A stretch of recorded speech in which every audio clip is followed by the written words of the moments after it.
Good morning. Thank you for being here for this presentation. My name is Leslie Cornwell, and I am the Vice President of Scholar Services here at the George Snow Scholarship Fund. I'm going to take you on a very condensed version of our application presentation, and I would take a screenshot of this slide because you will see my email address as well as that of Shannon Elwood, who works in our office as well. And that way, if you have any questions, you can email us or give us a call at the office and we'll be happy to answer any questions. You can also email me your email address and I can send you a link to a YouTube video that has a little bit more detail in the presentation, and it might answer some of the questions that you have.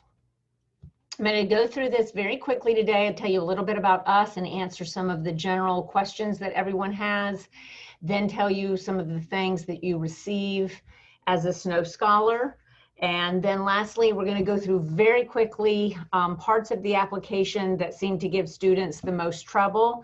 And then that way, hopefully, when you go to start the application, you won't encounter any of these issues. So you will be doing one application, and that application is for a 4-year scholarship. It can be used at a technical school. It can be used for a 2-year program. But the majority of our students attend a 4-year program. It can be in-state, out-of-state, public, private. That does not matter to us what school you attend. The only eligibility criteria that we have is financial need. There is no GPA or test score criteria. Test scores are not even on our application any longer. So for financial need, we do not have a set amount that your parents cannot make above. We look at every application in its entirety. Everybody has their own story. Somebody's parents might make more than someone else, but they may have more than one child in school, and COVID has thrown everything out of whack. So we don't have a set limit. If you have questions, if you're concerned that your parents make too much, you can always give me a call. All majors are accepted. You can be majoring in more than one. You can be undecided. That's not going to affect you. And last year we awarded 89 scholarships. You are competing just with students in Palm Beach County. This is not a national scholarship, but I will tell you that Palm Beach County is very large. So this is a very competitive process, and you need to make sure that you are doing your absolute best on this application and that the application is rock solid. Last year, our average award was around $12,000. We had some students that received more. We had some students that received less. And the way that the money works is that, let's say you receive a $12,000 scholarship. I'm not going to give you $12,000 all at one time when you go away to college. I'm also not going to give you $12,000 every year that you are in school.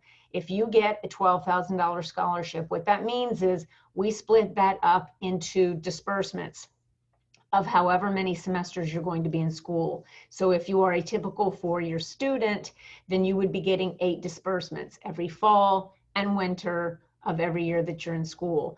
But let's say your freshman year, you don't need to use your scholarship money. Maybe you have bright futures, maybe you're getting federal aid, maybe you got money from your school, maybe your parents had Florida prepaid for a year or two.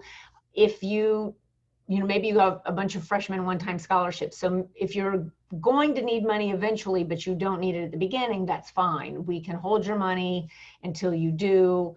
There's a lot of things that we can do with your scholarship money. We can buy you books.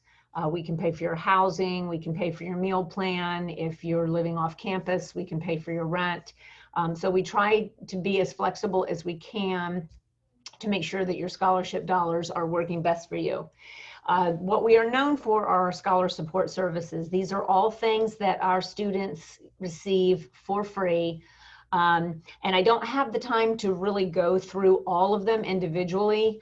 The top one, I just will tell you that when you become a Snow Scholar, you will be offered, do you want a brand new computer or do you want a college supply stipend check? The stipend check last year was for $250. That is the only time I will ever write a check directly out to you. All of your other scholarship checks will be going directly to your school or to whomever is providing the service. All of these other programs are programs that we offer you. They're wonderful programs. The YouTube video link that I would be happy to email to you goes into very specific detail of what these programs are. But the reason that we do this is because when you become a Snow Scholar, you become part of our family. And that's not something that we just say. That's something that's evident in every single thing we do. I am never going to say, bye, here's your scholarship money. I don't care how you're doing. We are involved with our students. We know if there's a problem. We are constantly there to help them. We are your second family, or maybe in some students' cases, their first, but we are definitely here to support you and make sure that you have what you need to successfully complete your college and then stay with us through on as an alumni. Take a picture of this screen. It's very important. Our applications have been available since November 1st. They will close February 1st at 5 p.m. immediately. If you are logged into your application and you're working on it, that doesn't matter. If you haven't submitted by 5 p.m., you will not be considered for a scholarship. Our applications are available on our website, which is at the top. The second thing is a direct link to our application. We'd love for you to follow us on Facebook and Instagram. We post a lot of important information for students. We ask when you get to the sign up that you use an email that you're checking frequently. I'm not going to be calling you or texting you. And if you have an email address that you can use other than your Palm Beach School's email address, please use that. Our server sometimes has problems with emails coming to a district email. So it would be better if you could use an alternate one. In the profile, you'll see there's asterisks by almost every question. I just wanted to explain that that means the question is required. If you come to a question, it's required and it doesn't apply to you, then put NA. In the back in the financial section, if you come to a question and it doesn't apply to you, then you would put 0. But there must be something in the field or you won't be able to submit your application. The application has 3 parts. It is a lengthy application, I'm not going to lie. But if somebody was offering me $12,000 for a few hours of my time, I think I could make that work. And you can save this application at any time. You can, come back to it whenever you want. So it's not something that I would ever recommend that a student does at one sitting. You have to complete all 3 sections before you're going to be able to submit the application, but you can move through the sections. Now you are in the application. This page is extremely important for a lot of reasons. Students make so many mistakes here. I want to very quickly explain our process. We have 70 people in the community who are reading and scoring your application 5 times. Your lowest score is going to be dropped, and the average of your 4 remaining scores is your application score. We then have from the highest application score to the lowest, and we go down until there is a cutoff of how many students we can interview in our interview time period. The difference in the scores between the ones getting the interviews and the ones that are not is very small. And it's extremely important that you make the most effort on this application. Treat this as if you're writing an application to your dream college, because you want to make it to the next round. You have to get an interview, which is the next round. If you do not get an invitation to interview, then your journey in applying to our scholarship will be over. So you have to make this rock solid. You have to understand the selection committee is looking at you as to whether or not you are a good investment. And one of the ways that they will get that indication from you is if you have taken your time with this application. If you're sloppy, if there's misspelled words, if you are writing this out like you text where everything is a lowercase letter, improper grammar, things like that. Those are the things that will constantly be little dings on your score. Not if you did it 1 or 2 times, but if it's throughout your application, they're just not going to feel like you took this seriously. So you really want to take your time with this. Now here you see College 1, College 2, College 3. Those are abbreviated. Don't do that. Make sure you spell out the name of your college. If you were applying to Florida Atlantic University, then you're going to say Florida Atlantic University. The F would be capitalized, the A would be capitalized, the U would be capitalized. If you are only applying to one college, that's absolutely fine. Just by College 2 and 3, you would put NA. If you're applying to 10 colleges, then put your top 3. I'm not going to hold you to these colleges. The intent is for you to show the selection committee that yes, you are going to college. Application status, you would only use one of these 3, either accepted, applied, or waiting list. There's also a denied status. Why would you ever use that? Why are you going to tell somebody in the selection committee that you've been denied admission to a college? I mean, that's nothing that adds anything to your application, so don't do that. And the worst status is not applied yet. You are, again, trying to show them that you are a good investment. So the last thing you want to do is show them that you haven't even applied to college yet. They get these applications in mid-February. They have no idea when you've applied. If they think by mid-February that you have not applied to a college, you are not going to get a good application score. So don't put a college on here that you haven't applied to already, because I will get applications every year that are college 1, not applied, college 2, not applied, college 3, not applied. If you're hearing this presentation, you've already started your application or you've already submitted it and you're making this mistake, go back into your application. You can reopen it, put it back in draft, correct this, and then resubmit it. Anticipated major, again, I told you for my main scholarship application, this can be undecided. You can be double majoring. I would not list like 4 or 5 just random majors because you're going to come across as unfocused. And then educational and career goal essay. We do have 2 required essays in this application. Both are 400-word minimum. You can write as many words as you want, or you can write 400 words, but you need to make sure somebody has read it so that it doesn't have misspelled words and improper grammar. You know, you want to say, I want to be a nurse, and you use the I as a lowercase. That's improper. You should always have somebody read your essays. If you have done this essay for a college application, copy and paste, that's absolutely fine. Now I'm going to take just a very brief moment to explain that if you are in a medical academy, then we have hundreds of scholarships within this one application.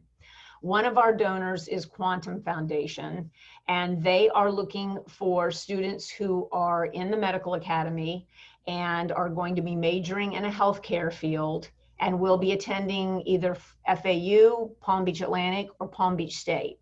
If that is you, then you want to make sure that in one of these colleges, you are listing a qualifying college, and on the anticipated major, you are listing a healthcare major. And then I'll show you in a little bit where you're going to answer yes to a question. And that would put you in consideration for both my main scholarship as well as the Quantum Foundation Healthcare Professions Scholarship. I have students every year that come and interview for both. So that's a great position to be in. All right, work experience is self-explanatory. You have school activities, community service, and awards and honors. Again, the selection committee understands that since last March, your world has changed. There may have been activities that you used to be involved in that because of COVID, you can no longer. But don't assume that they understand your particular situation. So if there's things you haven't done or new things that you started doing, don't assume that they know why or what. So that needs to be in the application. So in each of these sections, you can list up to 10. It doesn't mean you have to have 10. You just can't list more than 10.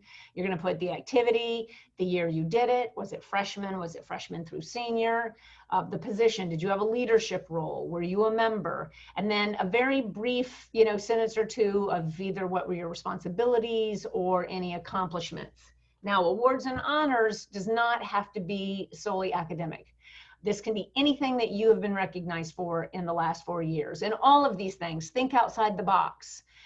This does not have to be something school related. It can also be something that you've just been nominated for that you won't find out about until the end of the year. If you're an academy and you've received certifications, you should be listing those. Again, you definitely need to give the best mental picture of yourself to the selection committee. The second part of the application starts off with areas of study. I'm showing you only a brief picture of these. There's going to be a bunch of yes/no questions. 98% of them are yes/no questions. You can say no to each one of these and still be eligible for our scholarships. But if something could possibly apply to you, then you want to check yes. because that will put you in the running for that particular restricted scholarship. We have donors who give us general unrestricted funds, and then donors who give us restricted funds for restricted scholarships, like Quantum Foundation, or others, who want a student to major in something specific, or whose parents work at somewhere specific. So you will go through these questions and see them on your own. I will point out this top question is for those students in the medical academy. If you do want to be considered for the Quantum Foundation Health Profession Scholarship, then you would definitely answer yes to that top question. And I do want to mention for T. Leroy Jefferson Medical Society, they are also looking for students who are in STEM professions. That doesn't affect you answering yes to this question, but that is another donor who is looking for students attending this school. So it's just another reason. Now you have two donors who are wanting students that are coming from your high school. So again, there's just no reason for you guys not to be doing this application. This is optional. It is a new scholarship that we have this year. You do not have to do it. If you don't do it, it's not going to affect your application score. But if you are an American-born African-American and would like to be considered for the Legacy Scholarship, then you're going to read that prompt. It's a 150-word minimum, and you will answer the question. We have 3 disability scholarships. We have a scholarship for someone who's majoring in music education. If you're a caregiver, I don't think the Habitat for Humanity would apply to y'all. But these are also restricted scholarships where the donor wanted you to have a little skin in the game. So if you have a physical, behavioral, or learning disability, and you say yes, then you're going to have to answer that prompt and do a short essay. Same thing with the other ones. Reference letters. Reference letters are optional. You can upload up to 3. If your teacher or guidance counselor or whoever's writing it doesn't want to send that directly to you, that's absolutely fine. They can email them to me or fax them to me. And then once the application is closed and you no longer have access, then I will upload them in your application. You will not be penalized if you don't upload any. I always tell students, if you can, you should. I do believe that they give extra information on you that just reading your application, it gives a little bit more. So you never know how a selection committee member is going to say, oh, well, I didn't know that about them. So if you can get at least 1, if not 3, I would do that. This is our last required essay, the personal characteristics, same word count, same rules apply. If you've had a challenge or you have an accomplishment, special attribute, whatever you want to write, this is your opportunity for the selection committee to get to know you even better. Do not copy and paste your first essay into here. You will not be getting a good application score. A, you're not following directions because they're not asking for your educational and career goals here. And B, they're going to view you as being lazy, that you just obviously didn't want to write a second essay. That's not going to help you. So please make sure you do not do that. When you're done with that, you are now in the 3rd section of the application. This is all going to be dealing with financials. Remember, I told you financial need is our only eligibility criteria. So I do need to get some information. We ask a new question, has your family been affected by COVID? That's because when you're filling out some information later in the application, some of it's going to be coming right from a tax return. I don't need the tax return. You're not uploading the tax return. You're just getting it off of your parents' tax return. But those may have been filled out prior to COVID, and maybe since then a parent has lost their job or their salary has been reduced. And so this is your opportunity to let us know that. So, if the income had been high and it's not high any longer, we would know that. There's going to be a father section, a mother section, and then a step-parent section if that applies. If you don't have a relationship with your father or mother, you'll check that box and that section will go away. I do need to know how many other family members are attending college besides yourself. Do you have any other siblings? Maybe one of your parents has gone back to school. And then I need to know the number of dependents in your family. Again, not you, not your mom, not your dad. But these are people that your parents are help supporting. So they don't have to be living in the house. You could have a sibling that's living or a relative that's living outside the house that your family is supporting, and that would be a dependent. And obviously any siblings that are living in the house, then you would list those. This starts the real financial part. You guys are probably only going to know if you are eligible for Florida Bright Futures. So this is the main reason you're not going to want to wait till the last minute to be working on this application. This is going to take some time. I'm not even showing most of it, but you don't know if your parents own their house or rent their house or how much they pay or what their assets are or what their debts are. These are things that you're going to have to get them to either do for you, fill it out, the financials, or give you the information, and it's going to take a little bit of time. So make sure you plan for that. Then there's going to be about 5 or 6 questions right off of a tax return. And again, I don't need the tax return. You'll just find that section in the tax return. And if you have any problem whatsoever, you call the office and I will say, oh, okay, well, wages is found on line 10 or whatever, and help you fill it out that way. When you get to the end of the application, you're going to mark it as complete. You're going to have an opportunity to preview the application, which you absolutely should do. Once you are done previewing the application, you need to submit it. You will instantly get an email that says, thank you for submitting your application.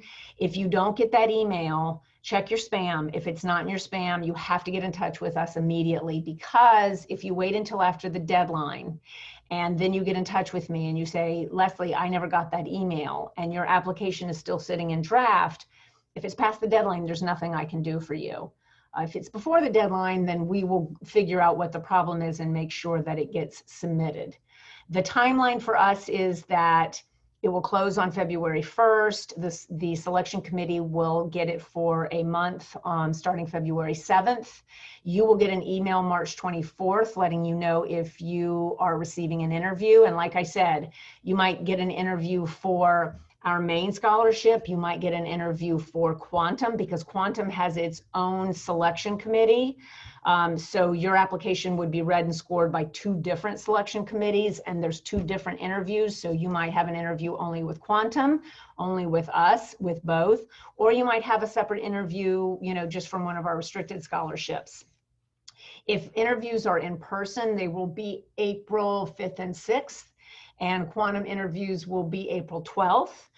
Restricted interviews are all throughout the month of April. If they are not in person, then the interviews will be in May. They will be pushed back a month. And then I don't let you know if you've received the scholarship until May 7th, because you already have to have decided on your college before we do our awarding. And the last thing I'm going to point out, I'm not going to really go into FAFSA. I'm sure you guys have had workshops and you understand that your FAFSA application should have already been submitted, and if not, needs to be immediately. I just want to point out, I don't have to have the FAFSA for my application. And I understand that there are students who are not citizens and they can't fill out the FAFSA, and that's fine. I have students every year who receive the scholarship who could not fill out a FAFSA. If you are eligible, this needs to be done immediately. And you have to read your student aid report that you get once you have submitted it. If your student aid report shows an asterisk, like this one does at the very top, where that says EFC for estimated family contribution, a number and then an asterisk, that means this has been flagged for verification. Maybe you made an error, maybe they just randomly flagged you. But in any event, you're in a holding pattern. This is preventing you from getting your final financial aid package from your school. What that means for you is that until this gets resolved, if you're eligible for money from your college, that money goes on a first come, first serve basis, not federal Pell money, but state, it's college institutional money. That money is first come, first serve. So you don't want to be waiting until April or May to try to get this resolved. And also for my purposes, if you come to an interview and this hasn't been resolved, I don't have a final financial aid picture from you. So I don't really know what your financial need is. So I'm trying to educate you ahead of time so that you can see what you need to do so that you're not in that situation. And again, I just want to tell students that if you have any questions whatsoever, the slide again had my email address in it. It is lcornwell, CORNWELL @scholarship.org. please email me, send me your emails, and I will be happy to send you the link to the YouTube video where I talk a little slower. And I believe we're going to be having a question and answer session after this, or during this. You've maybe asked questions. I'm not sure how that's going to work out, but I am happy to answer questions, and I'm happy to help you during this process. And I cannot encourage you enough to make sure that you are applying for the scholarship, because this is just free money that you do not have to pay back, and you have no chance of getting it if you don't try. So I wish everyone good luck, and I hope that you all apply. Have a great day.